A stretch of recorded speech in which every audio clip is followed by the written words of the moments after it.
Kenyans will be able to access from them? Yes, the main reason is that we would like to tell Kenyans the other stories that they are not getting. What exactly is happening in the counties? We have been talking about what others think, what others do, and there is not much of what exactly is going on. Like, is water now flowing 1 year down the line? Are we having better medical care? Are we having better roads? Are we improving livelihoods? Do we have plans? We would like Kenyans to be able to access to know what's happening in the various counties, all the way from Mandera up to Homa Bay. And is it one portal, or are they separate for all 47? It's one. It's one portal. Yes. Could you give us the address for that? You know, we launched it this morning, and maybe I'm not immediately. Okay. Yes. All right. We'll hope to get it from you so that our viewers will know yes. Okay, where they can access this information. Let's move on and talk about the current state of your relationship with the Senate. We have seen, of course, perhaps a sort of quote-unquote cessation of hostilities, if you like, between the two arms. In your opinion, what is the status between your working relationship with the Senate? We have engaged with the Senate. Indeed, we've discussed a number of issues, and really we had no real war with the Senate. What was happening is that there was differences in opinion in terms of procedure, and we have said that aside, that will be sorted out in due course through the other processes that have started. But basically, it has to be understood very clearly that the Senate and the county governments are one, because the senator represents the county and the county governments, and actually represents to protect and also protects the interest of those counties and the Senate. Therefore, basically, the first functions of the senators is to protect their counties and to represent them. Therefore, there is so much that we must continue doing with the Senate that we cannot allow little things to cloud that. Therefore, we've engaged and we are continuing to engage on critical issues that are of importance. You make it sound rather amicable, but at the same time, there is a discussion in Parliament about the County Government Amendment Bill and, of course, the county development boards. I think it went through its second reading, if I'm correct. It's a proposal that seeks to essentially make you the secretary to these development boards while senators chair them. Does that not still say that a row is still brewing between the two? We definitely have differences in opinion on that, but we are even ready to accommodate closing of ranks on those issues. For example, we are now saying that what is entirely wrong with a board if all the development activities within the county will be brought together, all the MCAs will be there, and they will therefore elect a chairman. And we also bring in CDF there, we bring in the ways of funds there, we bring in all the other funds that are within the county to be looked at by all the leaders, so that we don't have putting funds on top of other funds. We can understand what each fund is doing, and then we can supplement each one. The only point we are now saying is that, look, then you don't have to legislate as to who exactly is the chairman.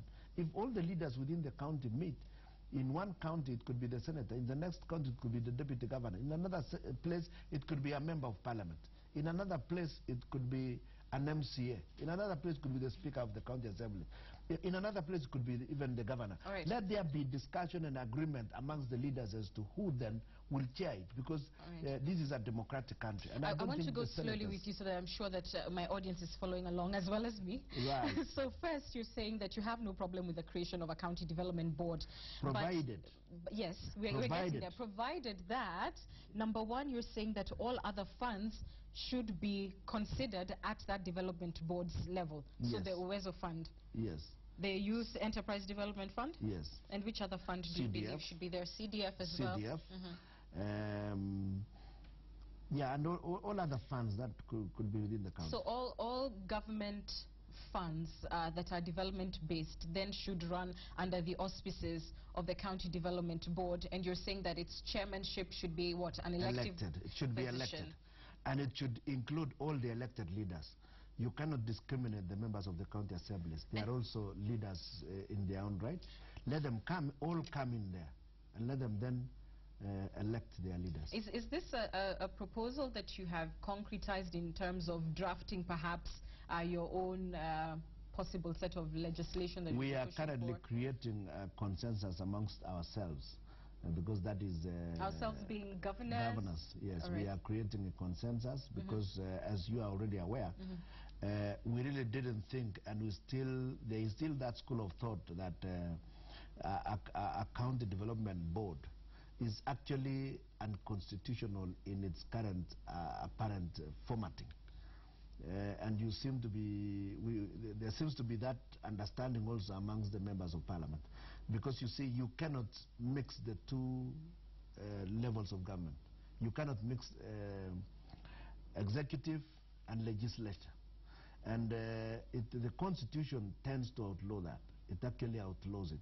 But the point is, if it is a loose meeting of a leaders meeting, if it is loose, and it will not make concrete, specific, actionable proposals, but it can help to create some emerging consensus. That's not a bad idea, but it cannot then. But you're opposed to it being in law, formalized in law. Yes, it cannot replace the county assembly in terms of approval of a budget. It cannot then take away the powers of the assembly to say yes or no to a specific development agenda. And more specifically, take away your powers to chair that board. The chairing is not so much of a big issue. The point is it should be electable. But it cannot also take away the power of the county executive to perform its functions according to the constitution, because the governor remains the CEO of the county. But nevertheless, that does not say he cannot listen to the others, their view on development priorities. You remember, there used to be something called district development committees and such other committees. We can still have something loosely around that figure, around that configuration, but not necessarily enforcing its decision on the various agencies. Fair enough. I think you've made your point, but I want to go back to my original question, because I asked you about your working relationship with the Senate, and I think you were very diplomatic in saying it's, you know, you're having a quote working relationship. But what this sounds like now is legislation and counter legislation to sort of rein them in as well. So you're telling members of parliament, if you think that you're going to pass legislation against governors at your level, then we'll bring in legislations even to take away from you the running of the CDF. Not exactly that. We are simply but saying, somehow that? We are simply saying that let us then bring everything on the table. Don't just legislate and say you want the county funds to come to the table.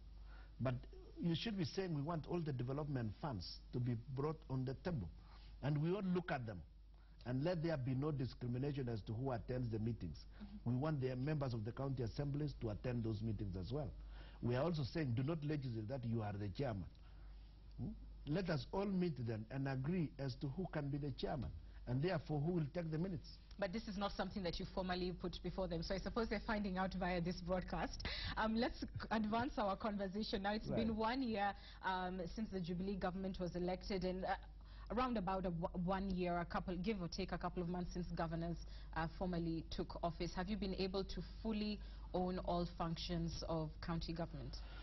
To date, there are a number of very critical functions that are yet to be transferred to the counties. Take, for example, roads. Take, for example, reticulation of energy. Take, for example, full implementation of the water situation. And several others. We have not even started discussing issues that are being handled by the regional authorities, which is essential, because some of the regional authorities are still doing our functions, and we need to clearly sort that one out. So those functions are still out there, but nevertheless, the functions that were given to us, we are moving on those ones. And I can reasonably report that the counties are finally settling in on capacity. And absorption of funds has now started rising in the counties, that we are able to utilize the funds in an organized manner, as it should be. The Auditor General would dispute that? No, and you know, there is a misunderstanding about the Auditor General's report. The Auditor General's report is about the first 3 months, from March up to June. March up to June, hardly any governor was actually functioning in his office.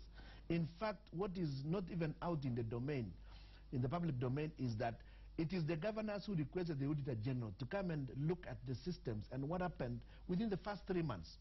It is appearing as if the Auditor General, out of the blues, went to the counties. We met at KIA last year around July, and we asked the Auditor General to come on board. And in fact, the Auditor General's reports and recommendations are not what you are telling us. The recommendations by the Auditor General. Wait.